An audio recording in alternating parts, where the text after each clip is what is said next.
Hi, everybody. Welcome back to Skybound Ops. Today, I've got Lindsey Gamell on the phone on the call with me. I think she's somebody who has done just about everything in aviation. She's lived it, she's led, and if you think of a corner in aviation, I think she's done it and done it well.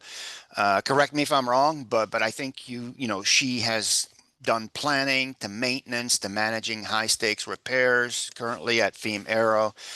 She has absolute real world experience. I think she's got a passion for people and a very deep understanding of what it takes to get things done. According to her LinkedIn profile, she's experienced, deep knowledge of FAA compliance, which I'm sure we'll talk about a little bit, policy creation and enforcement, managing teams. Like I said earlier, if you can think it and it's in aviation, this is the person that you want to talk to. So without any further ado, Lindsey, welcome to the show. How are you today? I'm doing well. Thank you for having me. I'm excited to be here and talk all things aviation and airplanes with you and leadership and, all the things that kind of are compiled within the industry. Perfect, perfect. Thank you so much. Before we get started, can you tell everybody again where you're calling from? Yeah, I'm calling from Sanford, Florida. Everyone knows it for Allegiant because it's one of their hubs and it's a Right. little hamlet outside of Orlando. I basically grew up in this area and always, saw the airport and always was fascinated driving past it. But it's actually where I got my start in aviation right outside of high school. Oh, wow. So, yeah, I essentially I grew up very, very humble beginnings, and we didn't really get to go anywhere. I remember actually laying on, so whenever there was a launch, a space shuttle launch, we would Right. climb up on the roof of our house with my mom, and we would lay on the roof to watch it because we could see over the trees and had Right. had a better view. And then even just growing up, I would always just kind of lay there and look at the planes flying overhead. And I always just wondered, like, where are they going? And how do you get to do that? Um, Uh, so I always knew I had kind of a gypsy soul and I wanted to travel. And I knew that aviation was the thing that would take me there.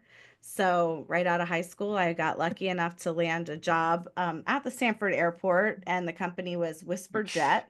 hmm And so they took the Sikorsky S-55 helicopters. They owned a STC basically it was a five-bladed propeller mod, which made hmm it quieter. And then they also put in like the panoramic sliding doors for air tours, and they sold them. They were in partnership with Papillon Grand Canyon Airways.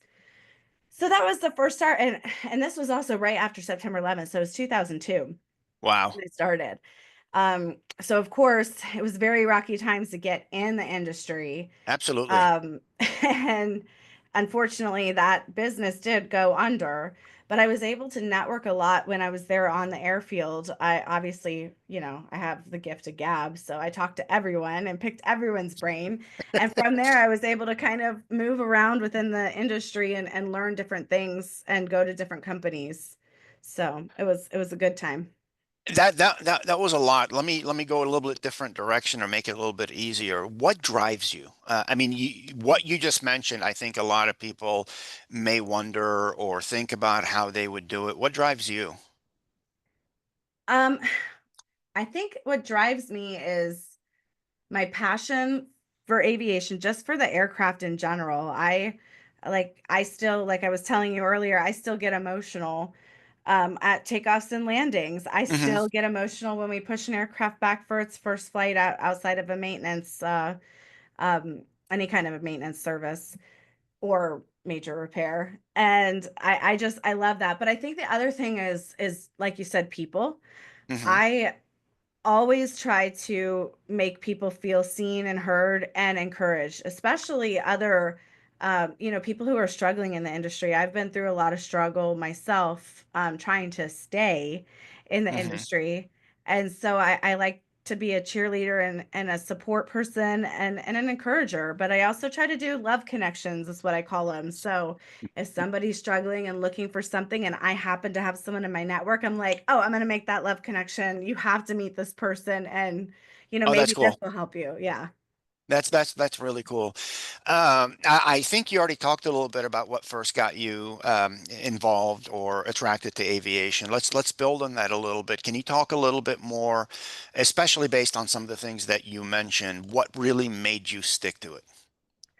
Yeah, so there was times in my industry or my career within the industry where I did want to quit.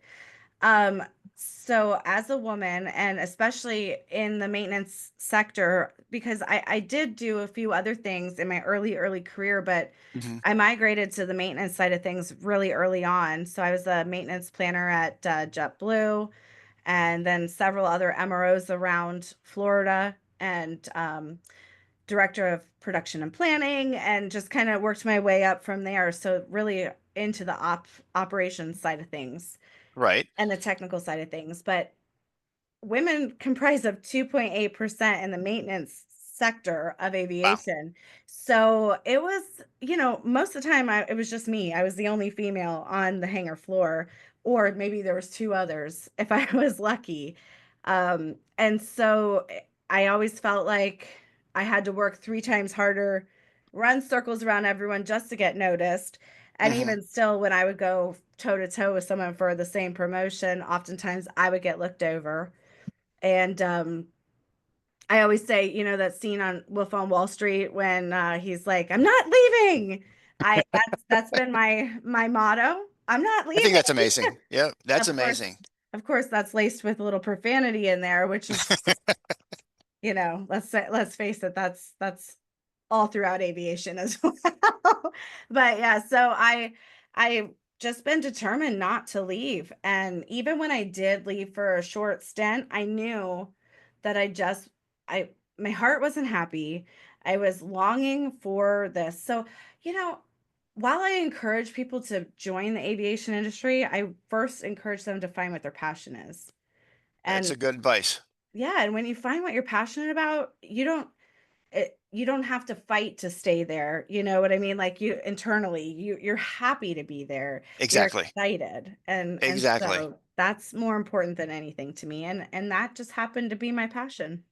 That's really really cool, and you hit on a lot of good points. Now I know you talked a little bit about the 2.8% in aviation maintenance are women and the struggle they go through, but I think a lot of the things that you said also resonate. They resonated with me, and I think they resonate with a lot of people that may be struggling and want to learn how to move on. And the fact that you do it, I think it's very very important, and it shows them that just stick to what you like, find what you like, stick to it, and things are not going to get better overnight, but things will eventually make you a little bit happier. And that's been my experience too. So thank you Mhm. for sharing that with everybody.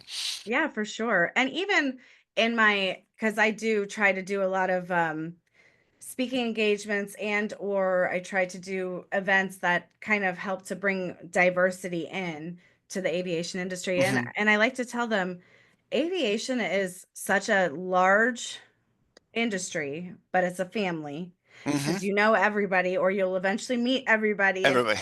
and it's crazy. But then, but that there's a home for everyone. So if you're good at numbers, you can go into finance within the industry. If you're good at Correct. engineering, there's that. If you're good at working with your hands, there's, A&P or GSC, working on the general service equipment within the hangar. If you're a facilities person, there's something for you there. So there, it is a whole ecosystem within itself that, You there just you have to can find find a it. home. Yep, Yeah. you just have to find it. And I think the willingness to look for it and the determination to go through it speak a lot. And I see that. I see that in everything that you're talking about. Um, Taking that into account, I think you've been on an amazing ride. Now, I know the day to day, maybe it's not all amazing, but from the outside, from me looking in, I call it amazing. Uh, Over time, do you remember anything or a couple of things, but something important or relevant rather, where maybe it shifted your path, whether it was in the other direction, whether it was to reinforce your current direction, either or, just something that comes to mind?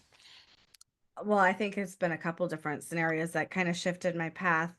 One of which being the first time that I flew, or I was riding in a small aircraft. So I was helping out at a small flight school, and the owner said, "Let's go grab lunch." So I walk out to the parking lot, and he's not there. And I walk back inside, and sure enough, he's on the ramp. He's like, "What are you doing? We're flying there." And I was like, no, I'm not getting in that Uh, little thing. That looks like a uh, death trap." And so I do reluctantly. And the moment we were airborne, I say to him over the comms, "I have to learn how to do this." And so after that, I traded him aircraft cleaning time for flight training time. And so that's kind of what started me on my path of flight training. And then another time I decided I wanted to be a flight attendant just to travel. So I right, took a job with Republic Airways and I worked there. I only worked there for a short stint because again, my path shifted and I realized I don't want to do this. I want to right. maintain. I found myself having the maintenance guys pick me up in the golf cart, the line maintenance guys from the aircraft, taking me to the maintenance control operations center for that airport and me picking their brain. And so that was more intriguing to me than what I was doing. It spoke to me. And so that's when I decided maintenance is my thing. So I fly for fun here and there, and I would have mad respect for flight attendants, but it was just maintenance was my thing. So yeah, shift, and here I am. Well, let me ask you a little bit about that. I know you just mentioned two things. Picking both of them or one of them, when they were happening, did you imagine that they would have this much of an impact on who you are, who you became? No, I think I cried through all of it. I mean, like when I was a flight attendant, I thought that was my dream. And I was just sorely disappointed that I wasn't satisfied and it wasn't what did it for me. And so, all that investment and the training to become this and moving away, I moved all the way to St. Louis and Oh, lived wow. there. Yeah, I mean, and then to find out that it just wasn't what made me tick, I was devastated. But when I did have a seat with myself and really kind of break it down and decide what it was that I really enjoyed, you know, of course, I never would have imagined that I stayed with it and got this far either. But here I am, and I'm happy that I did. That's really cool, and that's a very, very good point because personally, I can relate to that for a million reasons. But typically, I've learned a long time ago, and luckily, I've learned it that you can't see what's going to happen tomorrow today. You just have to get through today, and then tomorrow you deal with tomorrow. And I think that's a little bit of what you were talking about. And from a personal standpoint, I think that's cool for what it's worth. Um, let's fast forward a little bit. Your current role, based on what I think I understand, seems very, very intense. How do you manage your day to day? Can you hear him barking? Uh-uh. Okay, good, because my dog is sitting here barking. So, how do I manage my day to day? Honestly, it's well, I am lucky enough to be able to work from home when I'm not traveling, which is a benefit, of course. So I have a little bit more autonomy and a little bit more flexibility as a single mom to kind of Hmm. juggle the things that need to be done, but still get, my job done.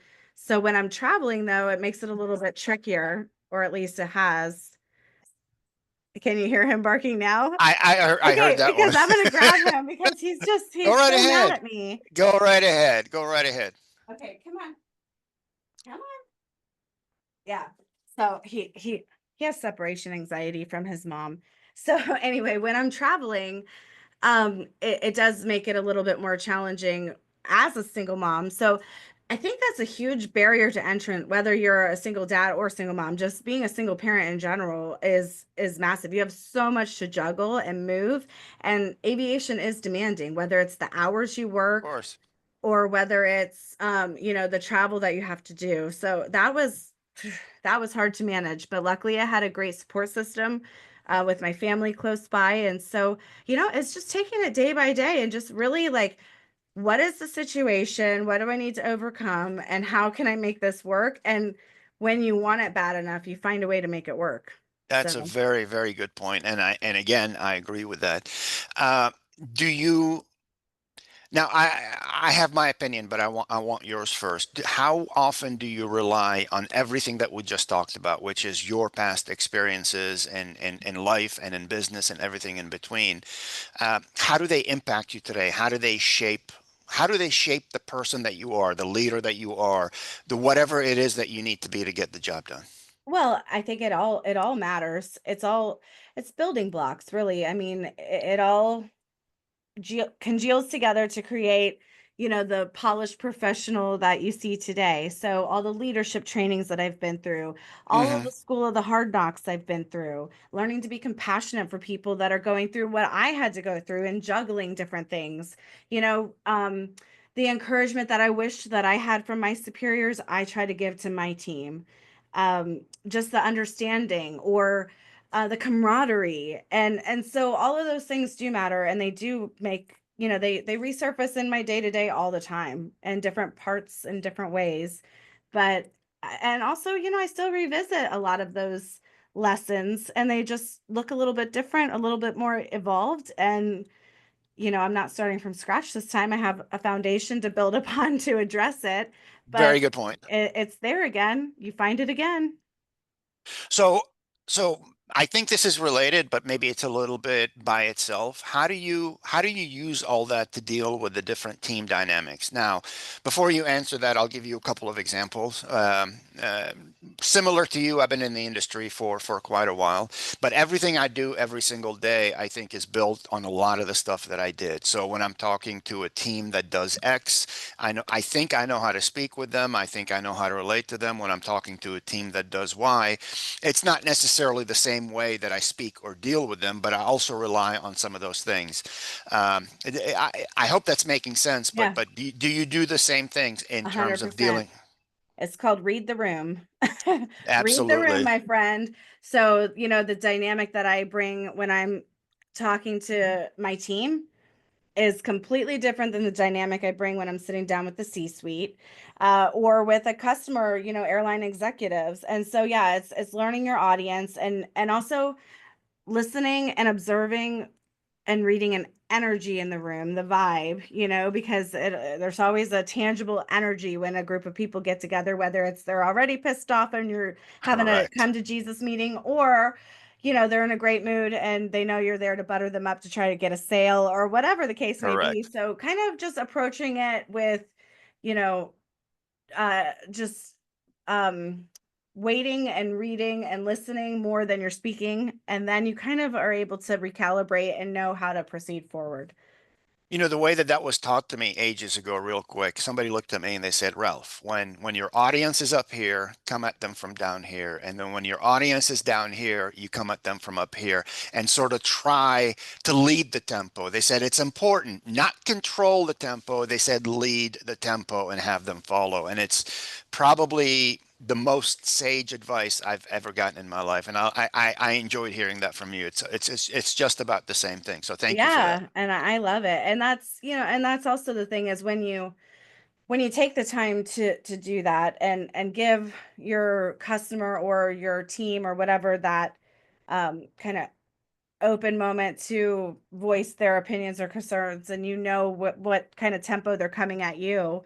Obviously there's a point of taking the reins, but it solidifies them. Everybody wants to be heard, and so that it goes a long way to allow them that space. Absolutely, 100% for what it's worth. I agree with that. Odd question. How did you feel coming out of MRO 2025? Exhausted. My feet hurt so bad. I made a rookie mistake. Uh, Okay. I'm gonna confess it. I have been doing this show for so long, but somehow I always bring comfortable shoes to slip right. into, like when my feet are just done. So I start the day in heels so I can get all the photo ops and the pictures and look professional. And then I always slip into like my flip-flops. Well, rookie mistake, I left them in my hotel room, and there was no way I was going to get back to the hotel room. So I ended up rocking those 4-inch heels for like Uh, 14 hours that day. And you know, then, yeah, I it, wanted to die. it wasn't heels for me, but I did the same thing. I actually left my comfortable shoes at home before I got on the plane. I talked to myself for weeks before the show to bring my Hokas. This is Yeah. not a plug for Hokas. They don't pay me to say their name, but they're the most comfortable shoes I've ever, or sneakers I've ever had on. And then I didn't realize it until the morning of when I was getting dressed, and I didn't have them there with me. The worst. I know. But outside So of comfortability, I would say, honestly, I felt like it was very productive. I met with most of the people that I intended on, but I always feel like MRO Americas in general is just it's so large and it growing is. every year It that was it's huge this year. yeah, and it's impossible. It's Yeah, impossible to see everybody or find everybody. And I'm sorry, but when you're walking from one side to the other, you're never going to make it to the other side because you get pulled in 18 directions by all the passerbys that know you and they want to have a sidebar. And so you're of like, course. so yeah, it's frustrating.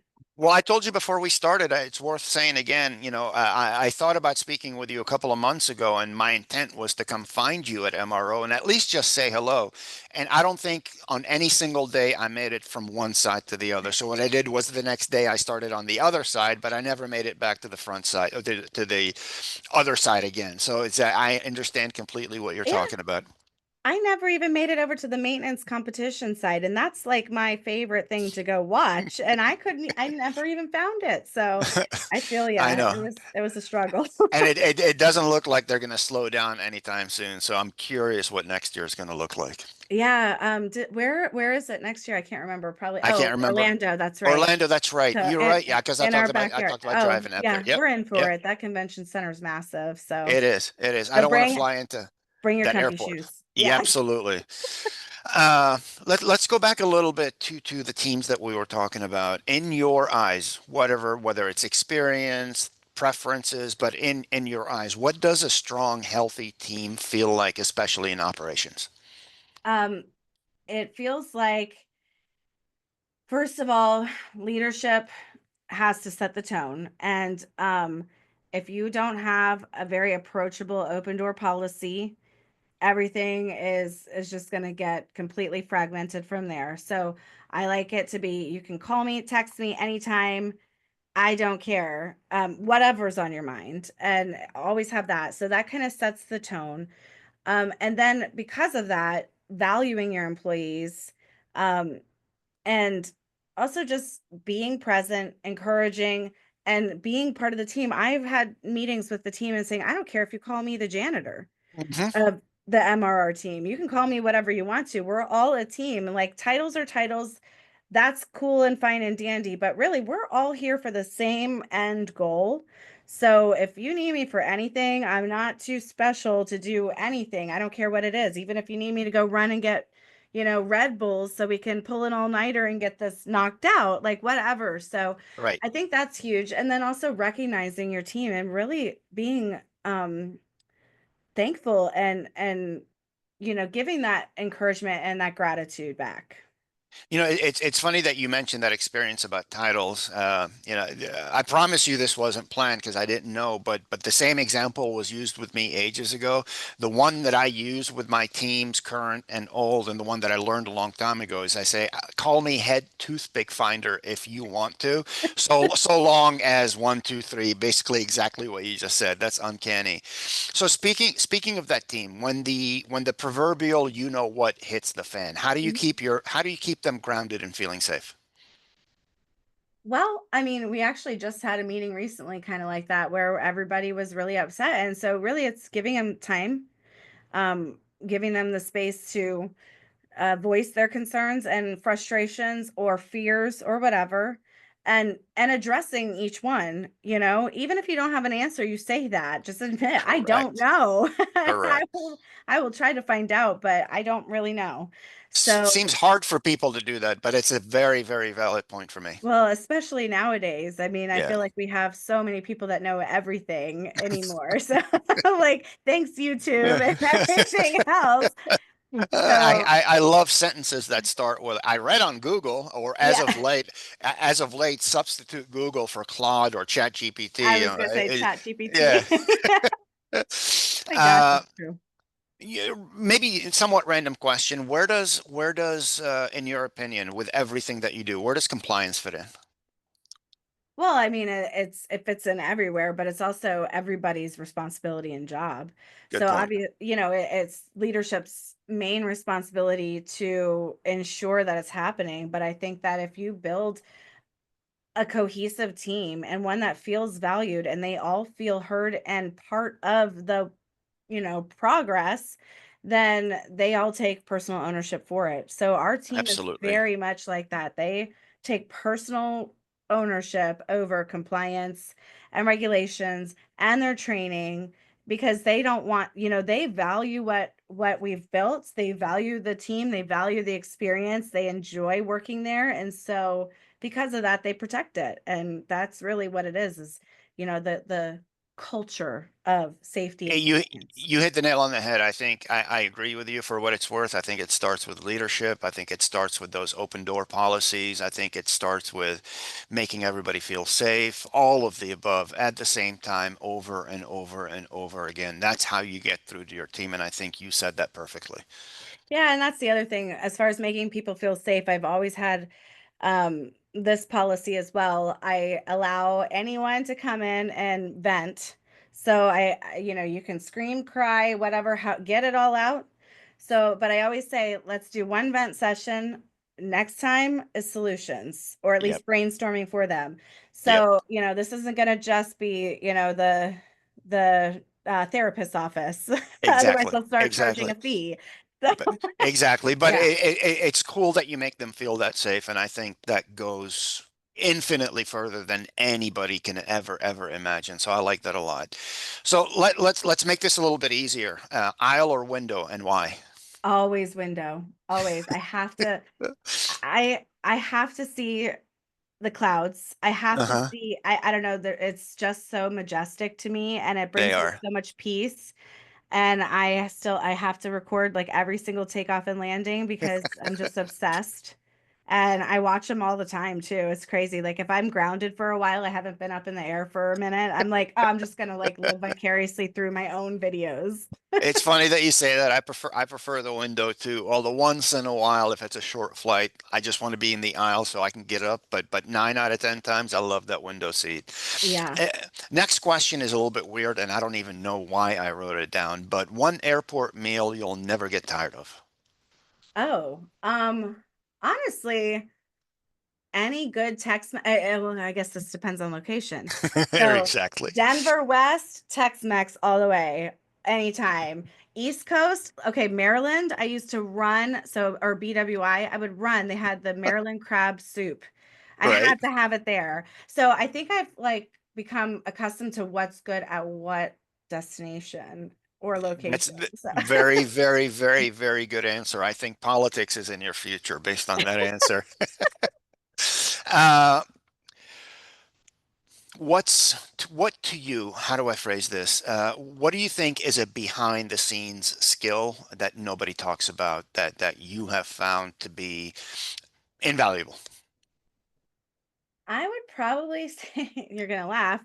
I would say writing a tactful email because I'm I not tell gonna you what, laugh. I agree. yeah, it's wild. I see so many just absolute ridiculous emails all the time, or just you can feel the fire coming off of them or whatever. So it's like almost like an art form to it to still get the It point is. across, It but not is. be too abrasive, but also be firm. I'm not to be trifled with on this, but because, but hey, let's be friends after you fix it. So yeah, I think that's a huge is communication really. Communication, But absolutely. written in I written agree with form. you. Speaking of email, I think emails are a bridge. I don't think they are the mechanism. So one of my pet peeves is similar to what you just talked about. It's people that put everything in an email or people that put barely anything in an email. I find it's one of my pet peeves. Let's just leave it at that. So yeah, that the ability to convey a message that leads to a next step, I think is one of the most important things out there. Exactly. And it goes under communication. Before we wrap up, if somebody's listening and wants to say hey or follow your work or anything that you're doing, where should they go to? Well, LinkedIn is probably my most prevalent, so you can look me up, Lindsey Gamell, and I can send you the link after this. Okay, And then also my own podcast, if you're an avid podcast listener, is Jet Fuel in the Morning, and I can send you those links as well. It's been in a lull please. this year so far. We have about I would say like 9 or 10 episodes published right now, and we're hoping to get back to the next season here soon. That's awesome. So we'll pump out another couple here this year. That's awesome. I like that. I don't know if I told you, but I'll tell you again before we wrap up. This is new for me. I enjoy doing this. If 9 or 10 has been a low point for you, mine is a little bit lower, but it's picked up over the last couple of months. I actually did an interview or a session, whatever it's called, with a customer here at ASA this week when I was in Fort Lauderdale, which was pretty cool. I've never done a face-to-face one. I mean, it's normal. It's just like having a conversation, but still, the camera's there and everything sort of made me on edge a little bit. And then I get the chance to meet with you, and I think that's tremendous. So I absolutely love the opportunity to have spoken with you. I'm really, really glad that we got a chance to do this. I think we talked about a lot of important things that some people think about, other people wonder about, whatever the case may be. And I loved your delivery. I love the passion that you put behind it. And Thank you. I think this was super cool if I can use those two words together. I can't believe I just did. Yeah, that's okay. I use nerdy words all the time. I always like groovy. So, yeah, I love it as well. I really appreciate, you allowing me to be on this platform. And another My little pleasure. throw out there is if anybody is struggling or needs some encouragement, I always say, especially any woman or any minority that's really struggling to break in or wants a connection or some kind of a meet cute setup so that they can have a little foot in the door. Always reach out to me on LinkedIn and I try my best to help make that happen or at least give a pep talk or whatever I can offer. So That's absolutely awesome. Lindsay, I want to thank you so much again for taking the time to meet with me. Sorry about the snafu again at the beginning. Last time I'm going to no mention worries. it, but I No thought worries. this was really cool. So thank you. And I'll make sure when this goes out to include the links that you're going to send me Perfect. as well. So thank you very much for joining You're me today. welcome. Thank All you. right. You're All very right. welcome.